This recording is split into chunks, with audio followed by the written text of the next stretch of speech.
선생님은 선천적 무정자증입니다. 평생 자녀를 가질 수 없는 몸입니다. 대학병원 비뇨기과 진료실. 의사의 담담한 목소리가 45 최강혁의 귓속을 파고들었다. 그게 무슨 말씀이십니까? 제게 아들이 둘 있습니다만. 강혁은 자신의 귀를 의심했다. 국내 최대 로펌 태평의 최연소 파트너 변호사. 수백억짜리 계약을 성사시키고 날카로운 변론으로 승소를 거머쥐던 그였다. 6년 전 결혼해 하준 6세, 하윤 5세 두 아이를 둔 아버지. 그리고 지금 아내 서유진 41세의 뱃속에는 임신 8개월 차 셋째가 자라고 있었다. 검사 결과를 보십시오. 의사가 모니터를 돌렸다. 정액 내 정자수가 완전히 0입니다. 고환에서 정자 생성 자체가 되지 않는 상태죠. 강혁의 손이 떨렸다. 모니터 속 그래프는 냉정했다. 정자수 0ml. 일시적인 현상일 수도, 스트레스 때문일 수도 있지 않습니까? 검사 수치로 보아 선천적인 경우로 판단됩니다. 혹시 모르니 일주일 뒤 재검사를 하시죠.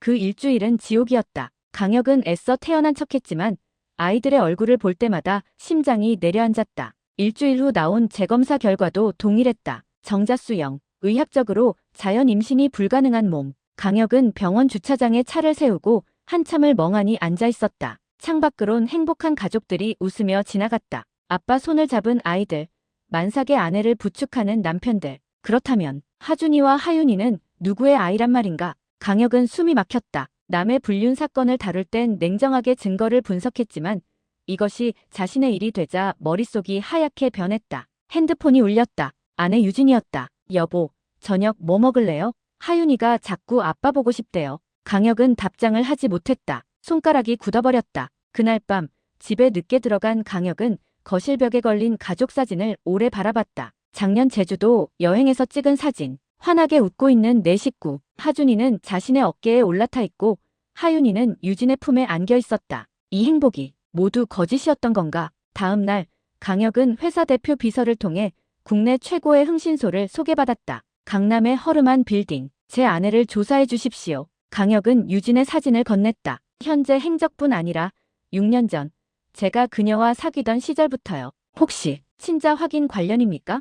강혁은 대답 대신 고개를 끄덕였다. 2주 드리겠습니다. 집은 이제 가장 불편한 공간이 되었다. 강혁은 가면을 썼다. 아빠, 오늘 유치원에서 그림 그렸어요. 아빠, 나는 숫자 공부했어요. 강혁은 아이들을 안아올리며 웃었다. 하지만 속으로는 이 아이가 내 아이가 아니라면? 이라는 끔찍한 질문을 되뇌었다. 여보, 오늘 무슨 일 있었어?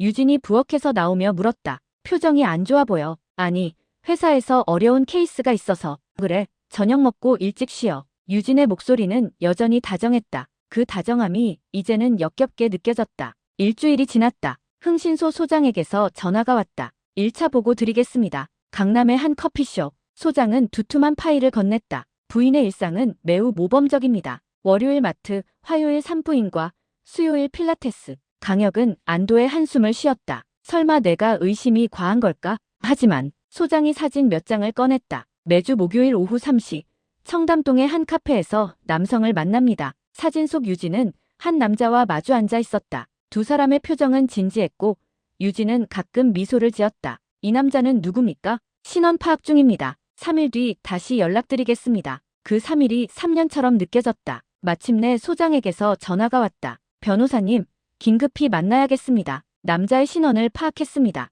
김도윤, 38세. 다른 로펌 광명의 변호사입니다. 강혁의 얼굴이 굳었다. 그리고 소장이 추가 사진을 꺼냈다. 지난 금요일 두 사람이 호텔 로비에서 만났습니다. 사진 속에서 김도윤은 임신한 유진의 허리를 조심스럽게 감싸고 있었다. 마치 자신의 아이를 임신한 여자를 대하듯.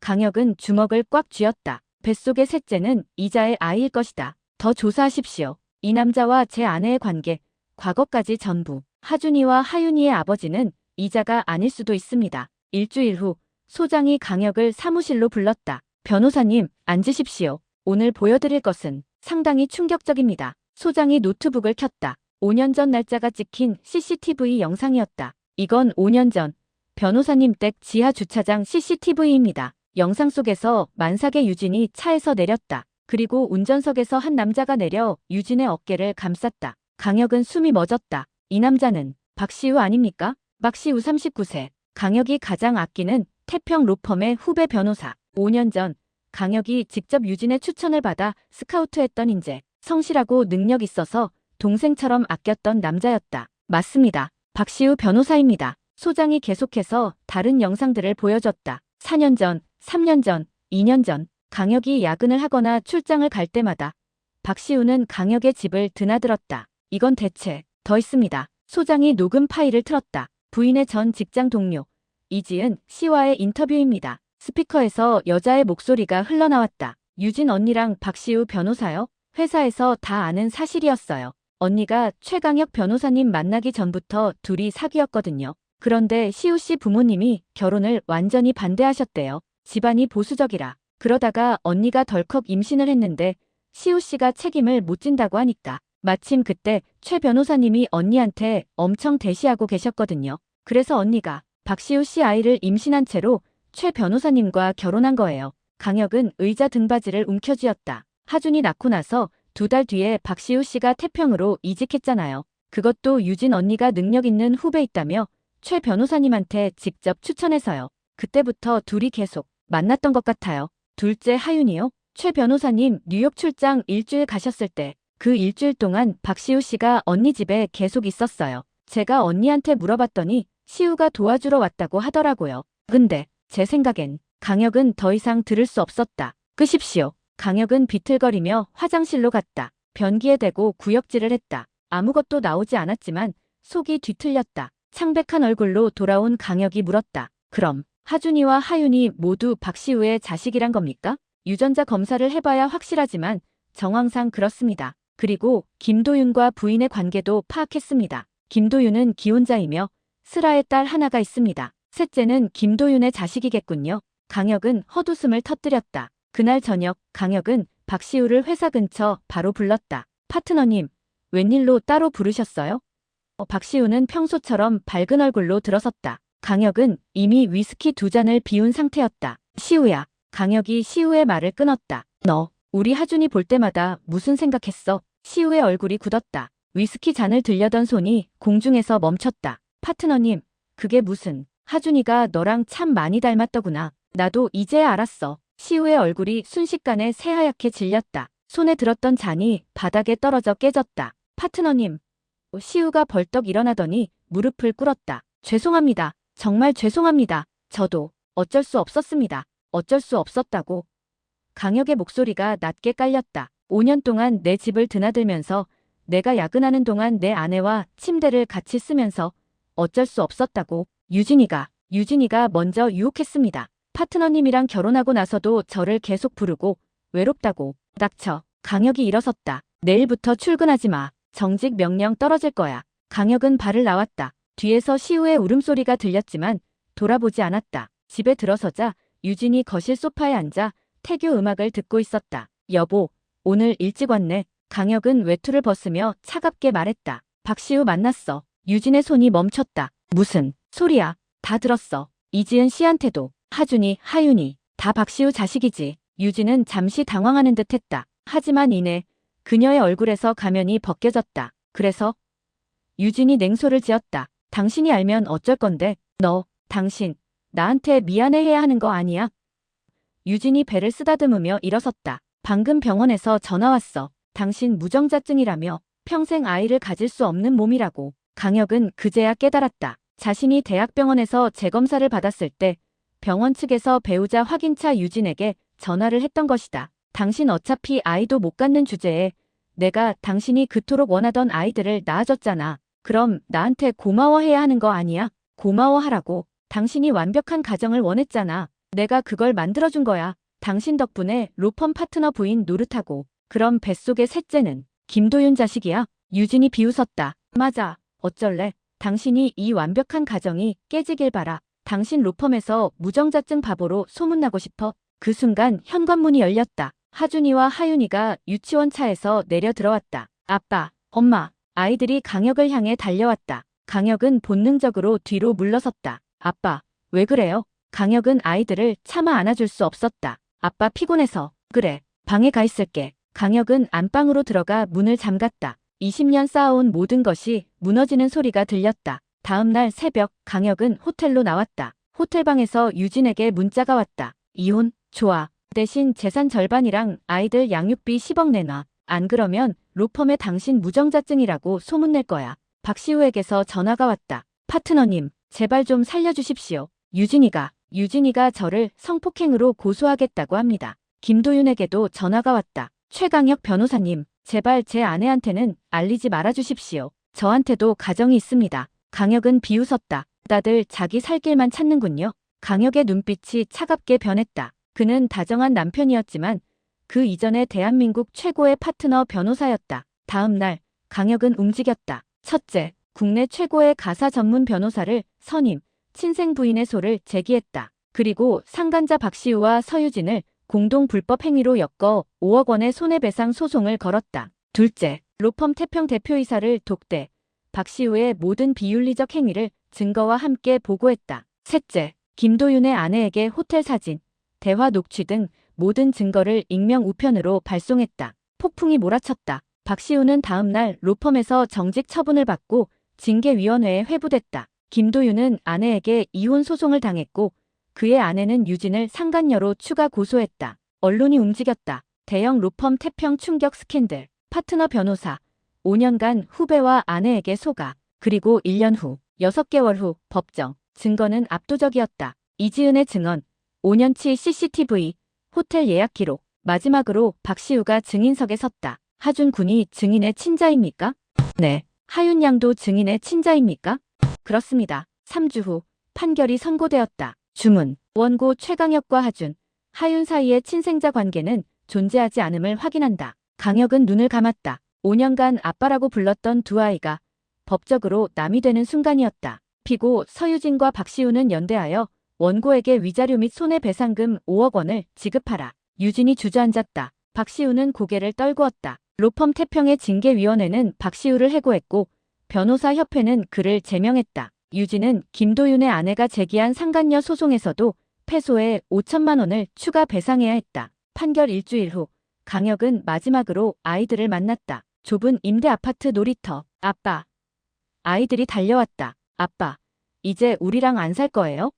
하준이가 물었다. 강혁은 울음을 참았다. 아빠가 먼 곳으로 출장을 가야 해. 오래 걸릴 거야. 아빠, 보고 싶을 거예요. 하윤이가 강혁의 목을 껴안았다. 강혁은 아이들을 놓아주고 일어섰다. 돌아보지 않고 걸어 나왔다. 1년 후 강혁은 태평을 떠났다. 연봉 3억 원 대신 공익소송을 맡는 작은 법무법인 정의에서 일했다. 강남 50평 아파트는 처분했다. 지금은 마포구 한강이 보이는 20평 오피스텔에서 혼자 살았다. 거짓된 행복은 사라졌다. 그 자리에 작지만 진실된 평온이 자리 잡았다. 그로부터 6개월이 더 흘렀다. 어느 날 오후 강혁의 사무실로 낯선 전화가 걸려왔다. 최강혁 변호사님이십니까? 한국유전자검사센터입니다. 1년 반 전에 의뢰하신 검사건으로 연락드렸습니다. 강혁은 기억을 더듬었다. 재판 직전 만약을 대비해서 변호사가 권유한 재검사였다. 당시엔 결과가 뻔해서 확인하지 않았다. 아, 그거요. 그런데 지금 왜? 그게 이상한 점이 발견되어서 재검을 무려 4번이나 했습니다. 그래서 연락이 늦어졌습니다. 강혁의 심장이 두근거렸다. 하준 군은 예상대로 변호사님의 친자가 아닙니다. 하지만 김민수 소장이 잠시 숨을 고르고 말했다. 하윤 양은 변호사님의 친자로 확인됩니다. 강혁은 전화기를 떨어뜨릴 뻔했다. 뭐라고요? 하윤 양은 99.99% 확률로 변호사님의 생물학적 자녀입니다. 4번의 재검사 모두 같은 결과가 나왔습니다. 하지만 저는 무정자증입니다. 선천적으로 아이를 가질 수 없다고. 그래서 저희가 변호사님의 최신 정액 검사를 다시 의뢰했습니다. 그 결과 정자가 소량 발견되었습니다.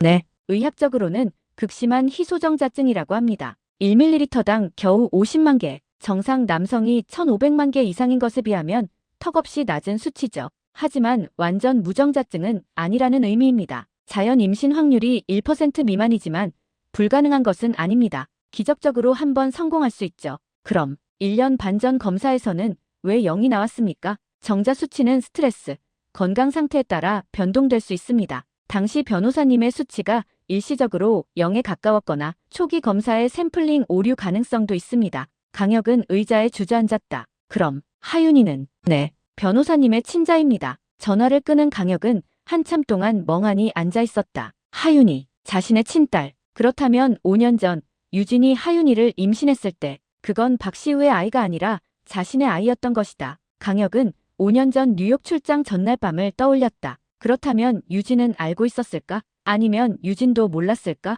박시우의 아이라고 착각하고 있었던 걸까? 재판은 이미 끝났다. 하윤이 역시 친생 부인의 소에 포함되어 법적 친자 관계가 끊어진 상태였다. 하지만 이제 알았다. 하윤이는 자신의 친딸이라는 것을. 다음 날 강혁은 다시 변호사를 찾았다. 친권 소송을 다시 제기하고 싶습니다. 하윤이에 대해서만요. 2차 재판이 시작되었다. 법정에 다시 선 유진은 강혁을 노려봤다. 1년 만에 본 유진은 더욱 초췌해져 있었다. 이제 와서 하윤이를 뺏어가려고요? 당신 스스로 친생 부인의 소를 제기해놓고 새로운 유전자 검사 결과를 제출합니다. 강혁의 변호사가 서류를 법원에 제출했다. 하윤은 최강혁 변호사의 친자로 확인되었습니다. 법정이 술렁거렸다. 재판장이 유진을 향해 물었다. 피고는 하윤이 임신 당시 원고 외에 다른 남성과도 성관계가 있었습니까? 유진이 당황했다. 그건 답변하십시오. 박시우와도 관계가 있었습니다. 그렇다면 피고는 하윤이가 누구의 자식인지 확실히 알지 못했다는 뜻입니까? 유진은 대답하지 못했다. 강혁의 변호사가 추가 증거를 제출했다. 현재 피고는 기초생활수급자로 세 자녀를 양육 중입니다. 반면 원고는 안정적인 수입과 적절한 주거 환경을 갖추고 있습니다. 3주 후 판결이 나왔다. 주문. 하윤의 친권자를 최강혁으로 변경한다. 강혁은 하윤이를 데리러 경기도 임대 아파트로 갔다. 아빠. 하윤이가 강혁을 보자 달려왔다. 강혁은 무릎을 꿇고 딸을 꼭 안아주었다. 하윤아, 아빠, 나 아빠랑 살 거예요? 그래, 이제 아빠랑 같이 살 거야. 하윤이가 환하게 웃었다. 강혁은 딸의 얼굴을 찬찬히 바라봤다. 자신을 닮은 눈, 자신을 닮은 미소. 내 딸이구나. 진짜 내 딸. 유진이 다가왔다. 미안해. 유진의 목소리가 떨렸다. 나도 하윤이가 내 아이인지 박시우 아이인지 정말 몰랐어. 그때 우리 둘 다 관계가 있었으니까. 강혁은 대꾸하지 않았다. 하준이는 어떻게 할 거야? 강혁은 잠시 침묵했다가 말했다. 법적으로 제 아들이 아닙니다. 유진은 더 이상 말하지 못했다. 강혁은 하윤이의 손을 잡고 돌아섰다. 현관문을 나서는데 하윤이가 뒤를 돌아봤다. 엄마, 잘 있어요. 하준 오빠도. 유진이 눈물을 흘렸다. 그로부터 3년 후 49의 최강혁. 오늘도 새벽 6시에 눈을 떴다. 아빠, 일어났어요? 응. 우리 딸, 학교 준비 다 했어? 네. 오늘 수학 시험인데 자신 있어요. 강혁은 미소 지었다. 30평대 아파트로 이사한 지 2년이 지났다. 거실 벽에는 하윤이와 단둘이 제주도에 갔을 때 찍은 사진이 걸려 있었다. 아빠, 나 나중에 커서 변호사 될 거예요. 그래, 왜? 아빠처럼 나쁜 사람들 혼내주고 싶어요. 강혁은 딸의 머리를 쓰다듬었다. 가끔 길에서 하준이를 마주칠 때가 있다. 이제 10살이 된 하준이는 강혁을 보면 고개를 숙인다. 강혁도 그냥 지나친다. 법적으로는 남이지만 5년을 함께한 세월은 지울 수 없다. 어느 날 하윤이가 물었다. 아빠, 하준 오빠는 왜 우리랑 안 살아요? 강혁은 잠시 망설이다가 대답했다. 하준이는 다른 가족이 있어. 엄마랑 동생이랑. 오빠 보고 싶어요.